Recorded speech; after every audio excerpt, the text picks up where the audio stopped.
We are not professing to tell you the complete story of these activities. We are professing to tell you the complete story that we know. Right. But these records that we've uncovered don't tell the story. They tell pieces of it. This is a story that has been told in bits and pieces. This is an attempt to pull most of it together. We know we don't have the full story. We do, however, have some striking new revelations and insights. The story begins here, just off the nation's front yard, the Mall. The buildings behind me were the headquarters for the World War II Office of Strategic Services. It was here that the first halting steps toward mind control began. The shaper and molder of OSS was General Wild Bill Donovan. He said of his group's work, "We may have made mistakes, but we were not afraid to try things that were never done before." In this anything-goes atmosphere, Donovan appointed this man, Stanley Lovell, a Boston industrialist, to break new ground in many scientific and technical fields. Donovan called Lovell his Dr. Moriarty, after the fiendish professor in Sherlock Holmes. Lovell liked the name and posed for this Saturday Evening Post photo. He later wrote of his OSS job that it was, quote, to stimulate the Peck's bad boy beneath the surface of every American scientist and to say to him, throw all of your normal law-abiding concepts out of the window. Here's a chance to raise merry hell. It was in this atmosphere that the search for mind control began. This bizarre man would be an active participant in that search over the next 2 decades. His name is George White, an OSS captain who had formerly been with the Bureau of Narcotics.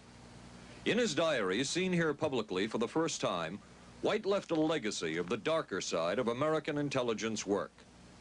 He received his early OSS training at the British-run school at Oshawa, Canada, the same school where Ian Fleming, the creator of James Bond, was trained. White referred to the school in his diaries as the Oshawa School of Mayhem and Murder. Mike Burke, former OSS colleague of White's and now president of Madison Square Garden Center.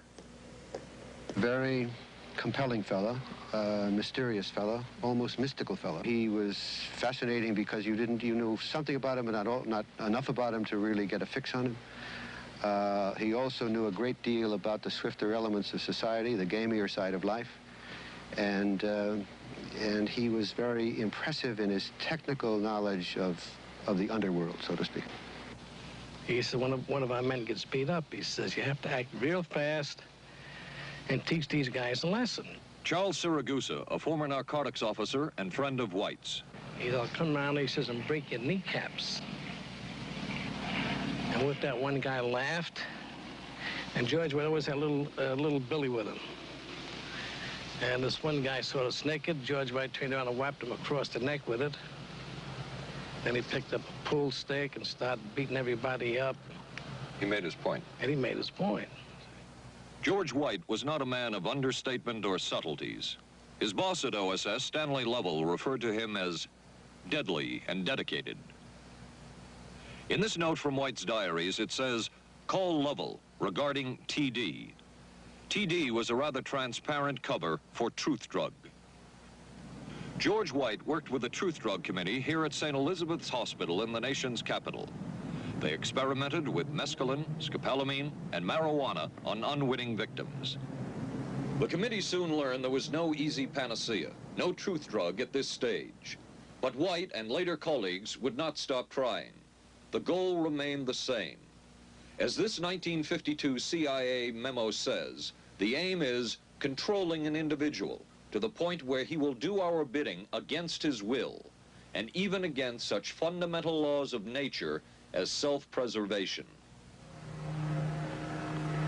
But it was a discovery here in Basel, Switzerland, at Sandoz Laboratories by Dr. Albert Hoffman that led the intelligence agencies of America to believe that they had found the panacea.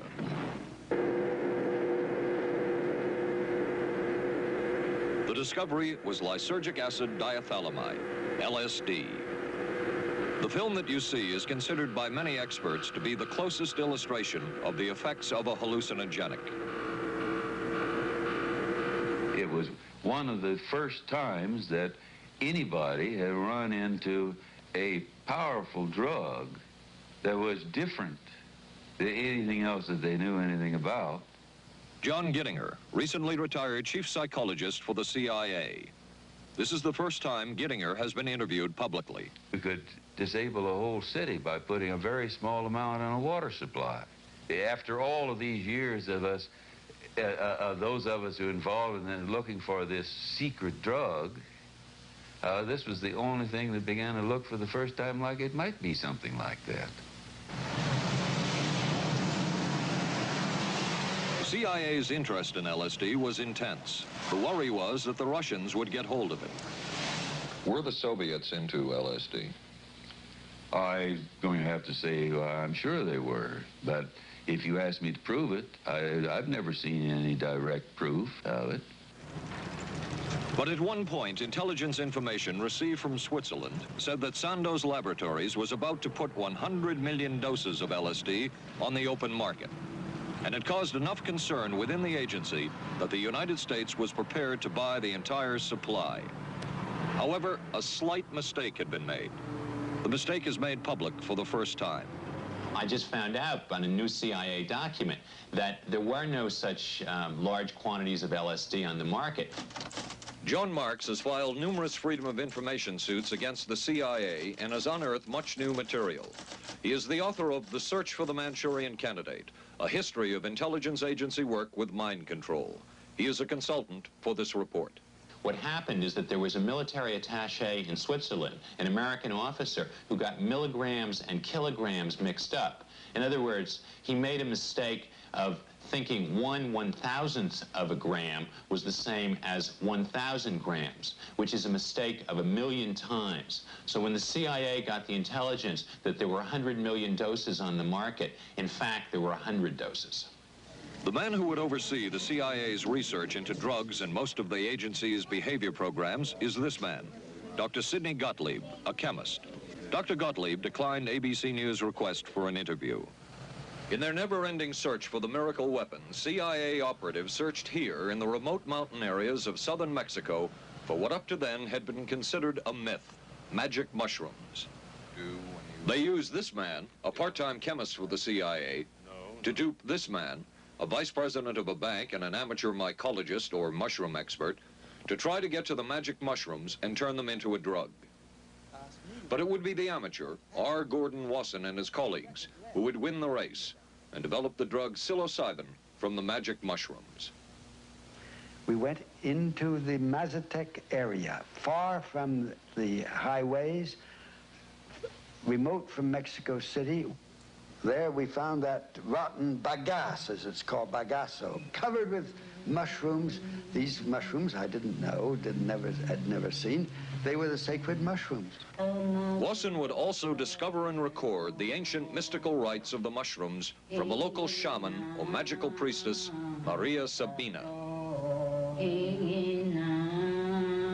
And we were seeing incredible sights. They would go slowly or they would go fast as I ordained. All your senses are rendered acute. We say that you see visions, you see hallucinations, but that doesn't begin to tell this story. The hallucinations are only part of it. You hear sounds, you smell things. The night was thrilling. Word of Wasson's discovery reached the CIA quickly. Dr. James Moore, a University of Delaware chemist, secretly served the CIA preparing deadly chemicals on short notice.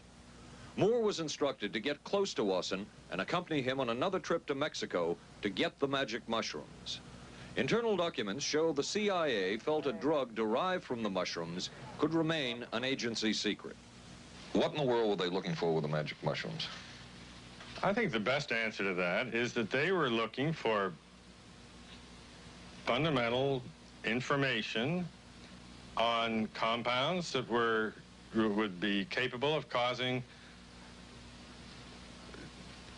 changes in behavior, changes in mental attitude. Did you ever consider what would have happened if any of these substances were given to, say, unwitting people? Oh, I don't remember having considered that specifically. What if you, I trust perhaps you've thought about it. Well, I haven't worried about it. Your question again, what would I have thought had I known that Any of these substances would have been given to unwitting persons? You mean a hostile agent of another government? No, I mean think that was probably one of the things they had in mind. I mean testing it out on an American citizen.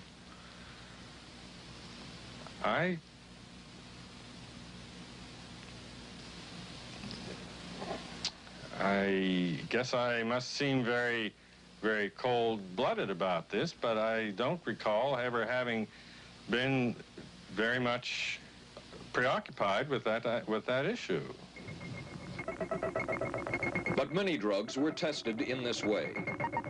A decision was made at the highest levels of the CIA to do testing on unwitting Americans. As one CIA document says, such testing would be operationally realistic. A former CIA official who worked on these programs describes for the first time how the decision was made. He did not wish to be filmed or recorded. Thus his remarks are read by someone else. I think every last one of us felt sorry to attempt this kind of thing. We knew we were crossing the line. Every decent kid knows he shouldn't steal, but he does it sometimes. We knew damn well we didn't want anyone else to know what we were doing. The decision was made to do testing on unwitting victims. It was decided they should be on the fringes of society because they were most vulnerable.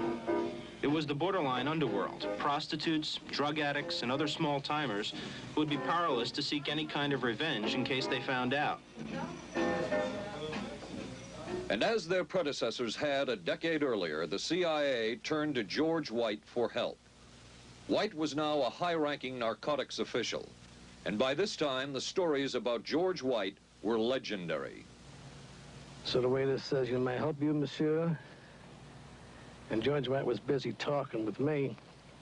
He paid no attention to the waiter, so the waiter tapped him on the shoulder, says, "May I help you, monsieur?"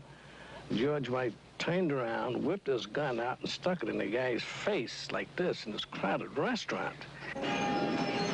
George White did not mind bending the law, and he knew the street well. He was the ideal choice for what the CIA had in mind. We were Ivy League, white, middle class. We were naive, totally naive about this, and he felt pretty expert. He knew the whores, the pimps, the people who brought in the drugs. White set up so-called safe houses for the CIA in New York, here in Greenwich Village, and later in San Francisco, in this hotel, and in an apartment atop Telegraph Hill with a commanding view of San Francisco Bay. While the existence of these safe houses was disclosed last year, details of what took place within them has not been told. A former CIA official who worked in the safe houses reveals that they were used not only for drug testing, but to study sexual behavior and how it could be used to manipulate people. We did quite a study of prostitutes and their behavior. How do you take a woman who is willing to use her body to get money out of a guy to get him to talk about things which are much more important, like state secrets? We learned a lot about human nature in the bedroom. We started to pick up knowledge that could be used in operations. There would be victims in all of this, but as the agency knew, they couldn't fight back. Some entries from George White's diaries. Clarice gets horrors. Janet, sky high. As one agency memo says, we have no answer to the moral question. The safe houses were not the only testing grounds. Millions of dollars would be spent on LSD research at universities throughout the country. And word would begin to spread on campus about this so-called mind-blowing drug. And suddenly, there was the counterculture of the 60s. I give the CIA a total credit for sponsoring and initiating the entire consciousness movement, counterculture events of the 1960s. Dr. Timothy Leary, the 1960s Johnny Appleseed of LSD. The CIA funded and supported and encouraged hundreds of young psychiatrists to experiment with this drug. The fallout from that was that the young psychologists began taking it themselves, discovering that it was an intelligence-enhancing, consciousness-raising experience.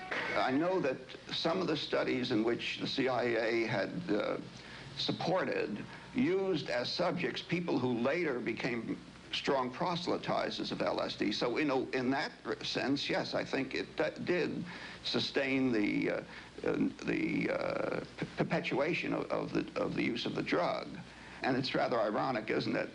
The counter case that I would make in relationship to that is to remember that the people who were doing the research were people who would be doing the research regardless of who was the sponsor.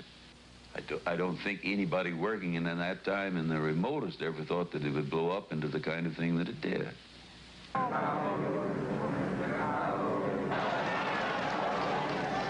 History will judge the role of the CIA and other intelligence agencies in unwittingly contributing to the counterculture of the 60s through their intense interest in LSD and other hallucinogenics. But for the moment at least, the argument can be made that the CIA helped usher in the age of Aquarius.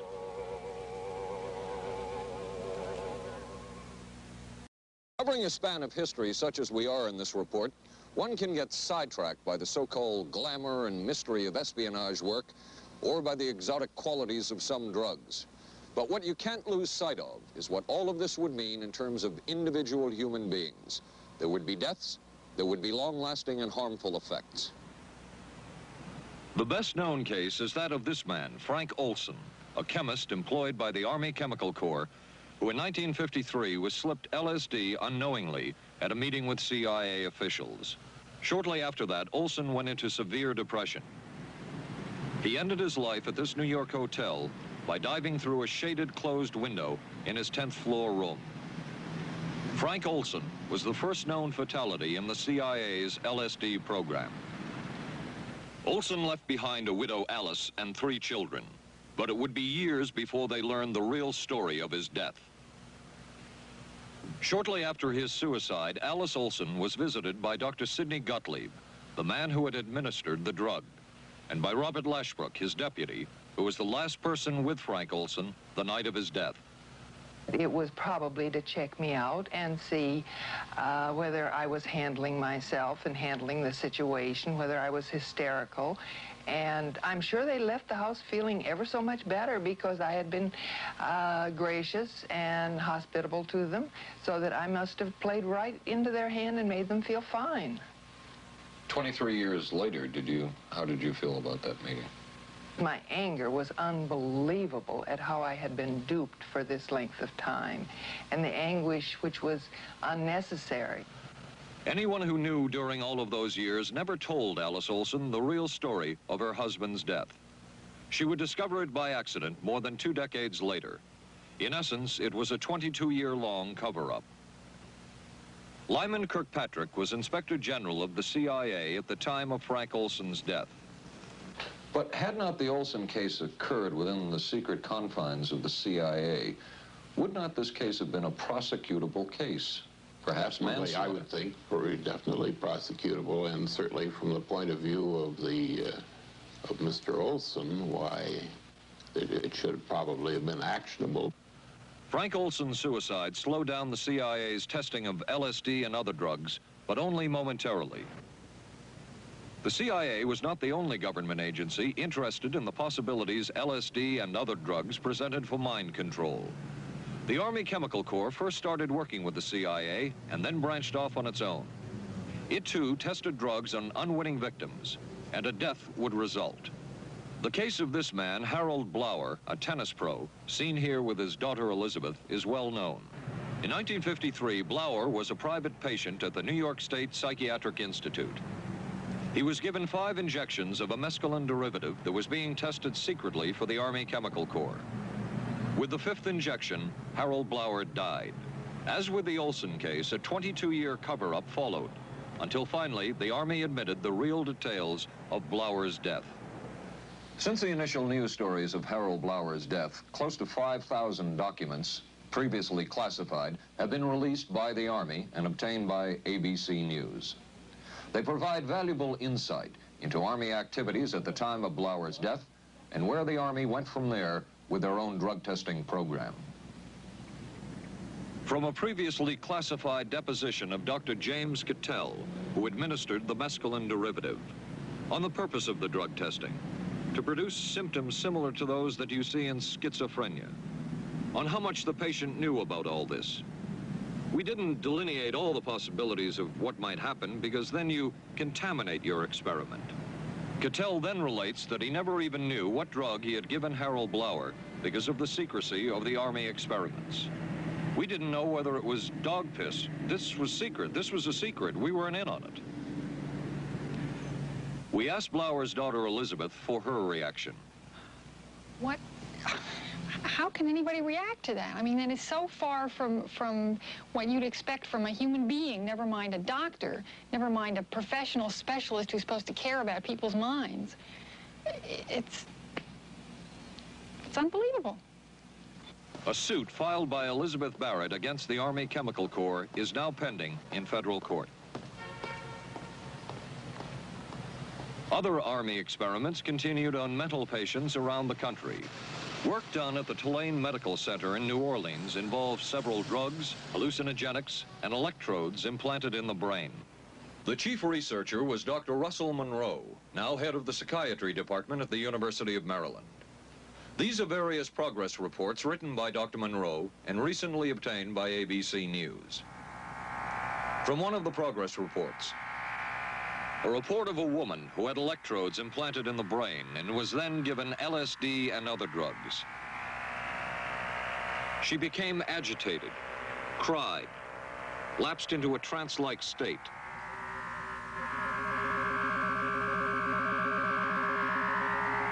Felt as if she were about to have a convulsion, experienced waves of darkness and light, had bizarre sensations in her neck and legs, said somebody was trying to manipulate her body. At this point, Dr. Monroe wrote that the woman was obviously having paranoid ideas. As a layperson, perhaps you can enlighten me. What therapeutic effect would the type of experiment that I just described have on a patient? Well, the therapeutic effect would be indirect. Was this patient aware that she was being given LSD? Yes, I mean, they were told that they would be given some medication, and they should have... Specifically LSD? Well, we told them, I don't think that they would have even known what LSD was then at the time. They were told that they were going to they would be given some medications which might make them feel worse. Dr. Monroe, what do you think the Army Chemical Corps was looking for in all of this testing? They were looking for an incapacitating agent, an agent that would not harm the person permanently, but would incapacitate them temporarily.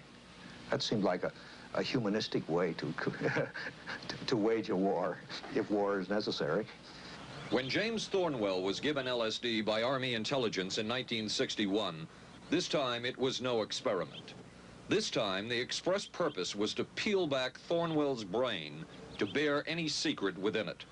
This time the Army had gone operational. Thornwell, as reported on ABC last January, was an Army private stationed in Orléans, France. Classified documents were missing from his unit. Thornwell became a suspect. His 2.5-month interrogation included administration of sodium pentothal, hypnosis, isolation, and deprivation of sleep. Army documents obtained by ABC News refer to this interrogation as conventional. Despite this severe questioning, Army intelligence was getting nowhere with Thornwell, and it was decided to slip him LSD. For 16 years, Thornwell never knew what had hit him. Tell me about the acid. I'd rather not. It's a bad trip. It's a bad trip. That was a bad trip. The pain was so excruciating. Felt like somebody was sticking me with 1,000,000 pins. You know, just everywhere. Oh, it just...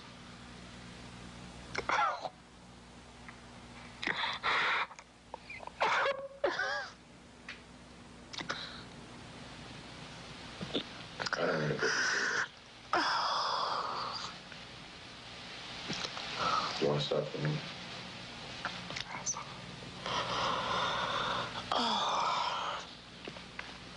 I walked around. What's up? Oh, I can talk. I lived through it. I lived through it. I lived through it. No charges were ever brought by the Army against Thornwell. He was discharged for psychological disorders. But an Army psychiatric evaluation of Thornwell obtained by ABC News, one which was done prior to Thornwell having been given LSD, says of him, fairly cooperative, oriented, alert, and gave no evidence of psychosis or depression. From the Army's point of view, this type of LSD interrogation was a success. Other documents refer to the exploitability of interrogation subjects, cracking them, keeping them off balance mentally, and providing an economical, speedy, and productive aid to interrogation. From James Thornwell's point of view, it was no success. Thornwell still has serious problems. He's run through 2 marriages. He maintains he can't hold a job, can't concentrate, has nightmares, and feels socially and emotionally isolated. Last fall, Thornwell filed suit against the government in federal court. In a moment, we will examine the closest experimentation to brainwashing that we have uncovered.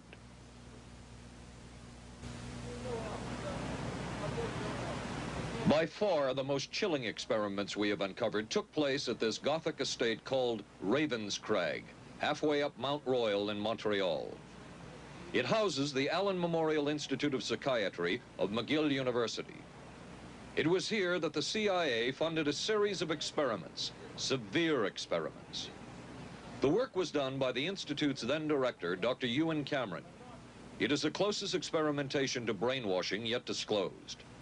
His work, unprecedented in psychiatry, consisted of 3 areas which he called sleep therapy, psychic driving, and the ultimate depatterning.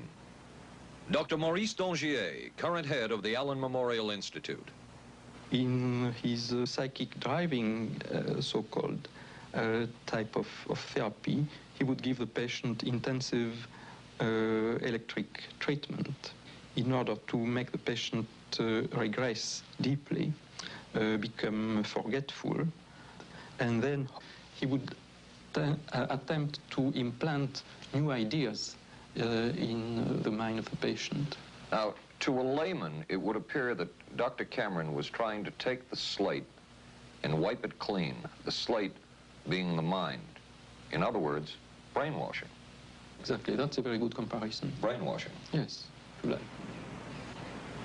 Val Orlico of Winnipeg, Canada, the wife of a member of the Canadian Parliament, was a patient of Dr. Cameron's. She entered the Allen Memorial Institute because of severe depression. She describes for the first time publicly the LSD therapy and psychic driving treatment that she was given by Dr. Cameron. And then the drug began to take hold very rapidly because it was an IV injection. And things became very furry and very frightening, and had a lot of sensations that it's very difficult to recall. Nobody explained it to me. Nobody ever asked me if I was willing to do it or anything. He had this feeling that he would be able to get through the resistance of illness and to reach deep changes very quickly. Did he? I don't think that when you look at that in retrospect, the hopes that he had have been in any way fulfilled. But Cameron would plunge on. The next step was what he called psychic driving. This involved almost endless tape-recorded messages and more drugs for the patient. Cameron wrote that this was the way to make direct controlled changes in personality. I thought this was the coldest and most impersonal treatment that anybody could give to anybody in the world. And I became more and more despondent and more angry. I just became so despondent that I thought I can't live like this any longer. And I thought I would just go out and throw myself underneath the cars on McGregor. I stood on the curb of that street and I stood there and I thought, okay, go. Okay, go.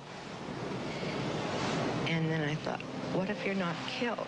What if you're just maimed? What if you don't die and you live and you can't even talk anymore? And I couldn't do it. The most severe technique Cameron used was de-patterning. He described it as breaking up the existing patterns of behavior by means of intensive electroshock therapy with prolonged periods of sleep.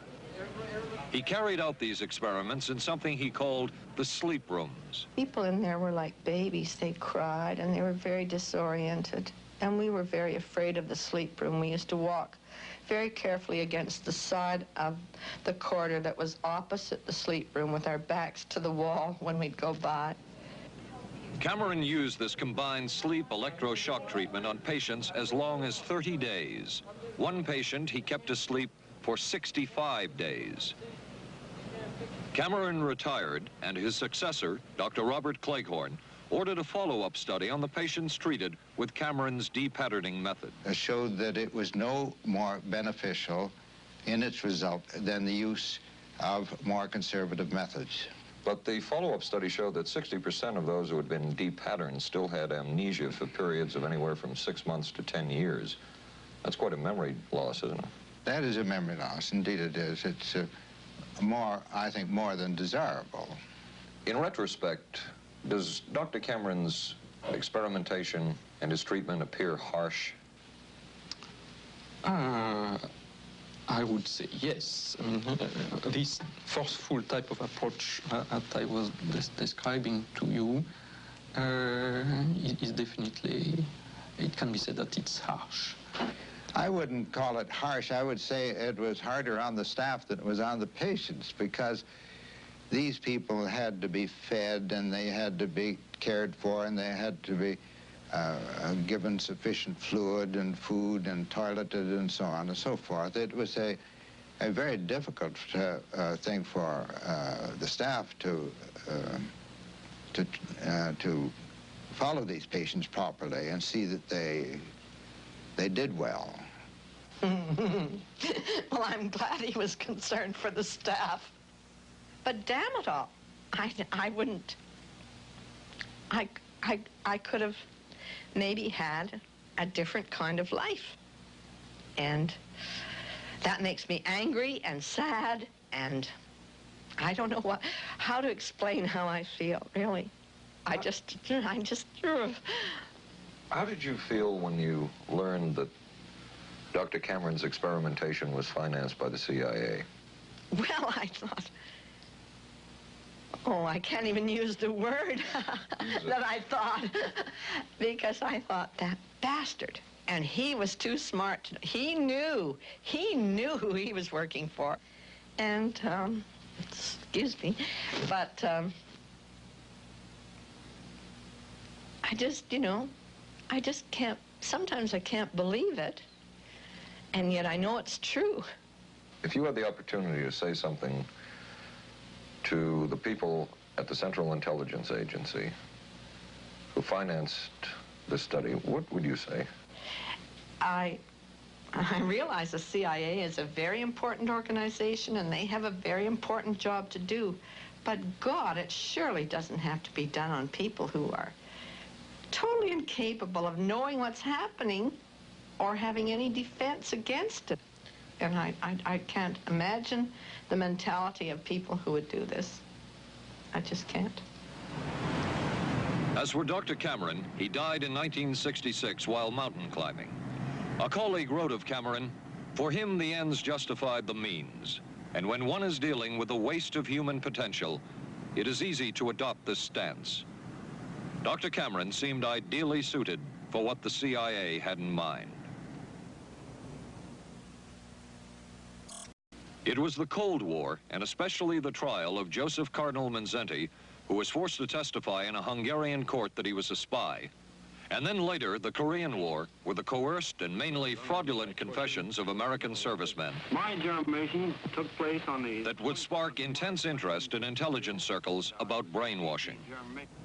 The CIA secretly commissioned a study of communist brainwashing methods at the Cornell University Medical Center. A leader of that study was Dr. Lawrence Hinkle. He explains first the Russian method of controlling and breaking a person. Absolutely isolated from everyone else, with one man whose job it is to get you to write the extent to which you are a criminal. In this setting, you can get people to do most anything, do you see? because you don't have to lay a hand on them. And by the time you get through and you go up before the judge, the fellow says, were you a spy? He says, yes, I was a spy. The Chinese never really had this kind of a state police system. They would get him in, and all this fellow does is ask you to write, rewrite, and talk to him about your whole life. Graduated from pilot training in 1949. While the purpose of the study was to find out about communist brainwashing techniques, CIA documents show that the agency was interested in developing mind control methods of its own to precondition and control Chinese living in this country to be sent back to their homeland as CIA agents. What do you think they were looking for? Well, I think they weren't looking for agents or anything like that. Yet the agency's perception of the work you were doing, in CIA documents we have examined, it says that the project that was being done here, they intended to use everything learned about the new agents to induce them to, quote, to perform acts of a complex, purposeful nature. Yeah, but that was never done. The effects of which may be out of keeping with the individual's previous behavior. That sort of thing was never done. Those people were not, that was, when they first came here, the first people they sent up to see us, you see, were operational type people from the CIA with some rather wild ideas. Okay, this is their perception of it, if I could just continue. No, it wasn't their perception of it either. No, it wasn't. Dangerous to his being, contrary to any previous consciously expressed intentions and interests, contrary to the good of the individual, and subversive to the goals for which he is consciously working. I understand all this talk. But the situation was, you see, those things were never done because of wise people on both sides. We were not able to do this nor interested in it. They were, though. Some of the low-level people were, but the high-level people were not, to tell you the truth. But documents clearly show that the CIA was attempting to develop agents over whom they had as much control as possible. Agents who would perform tasks contrary to their own good. Normally conditioned American who's been trained to kill and then to have no memory of having killed. His brain has not only been washed, as they say, it has been dry cleaned. Is a Manchurian candidate, controlled by others to do things against his will, possible? It was a remarkable film because, as far as I'm concerned, it made something totally impossible seem absolutely credible. I would say the answer is yes, but there are many qualifications to that. Dr. Milton Klein, a psychologist, a clinical and experimental hypnotist, and unpaid consultant to the CIA. The qualifications would be the subject selected to produce the kind of behavior that you wish, the amount of time, the procedures that are utilized, and the motivations of the people who are designing, executing, and administering the procedures. You're asking whether an individual can be, under hypnosis, influenced, coerced, persuaded, shaped to perform an antisocial act, or a destructive act, or an act of violence. My answer would be yes. Captain Marco, will you be good enough to lend Raymond your pistol, please? Yes, ma'am.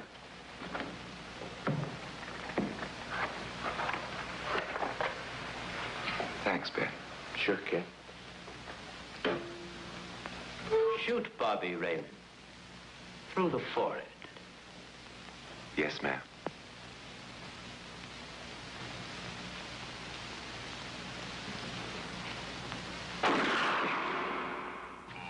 How valuable a tool can hypnosis be in the intelligence field? None whatsoever.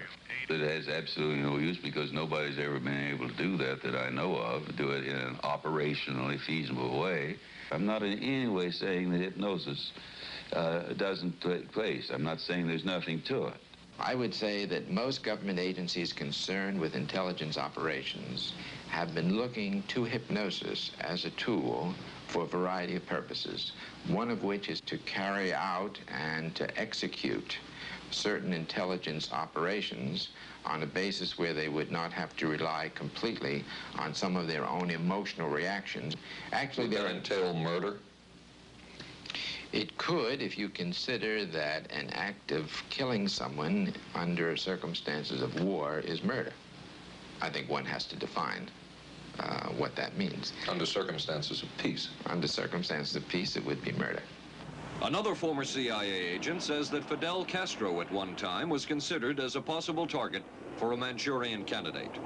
Castro was naturally our discussion point. Could you get somebody gung-ho enough that they would go in and get him? But if you have 100% control of a guy, you have 100% dependency. If something happens and you haven't programmed it in, you've got a problem. So in the end, it was decided that a Manchurian candidate was not feasible. But the search for mind control continued. But could the mind be controlled? Perhaps not. But is human behavior predictable? In this area, the CIA did make a significant breakthrough. A personality assessment system designed by the agency's chief psychologist, John Gittinger.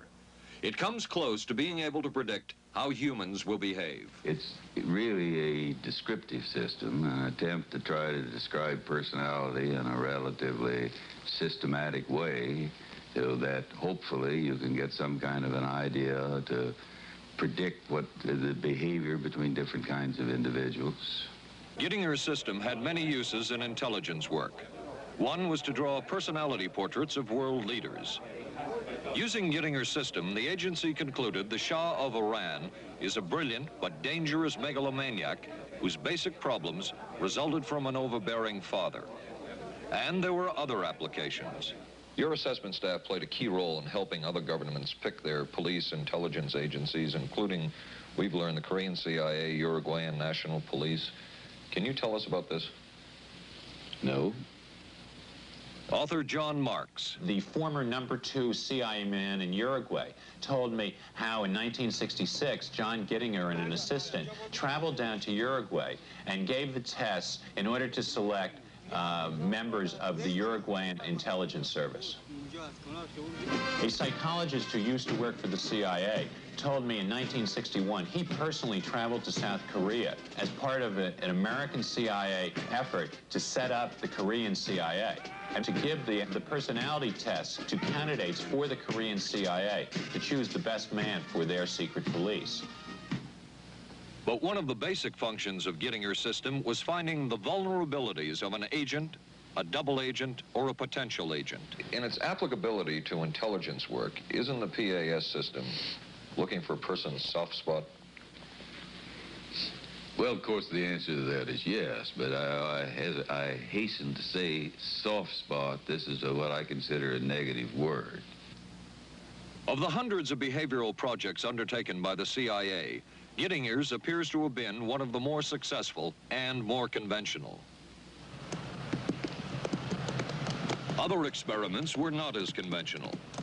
Neurophysicist Dr. Jose Delgado was financed by the Office of Naval Research. In this experiment, the bull is sedated.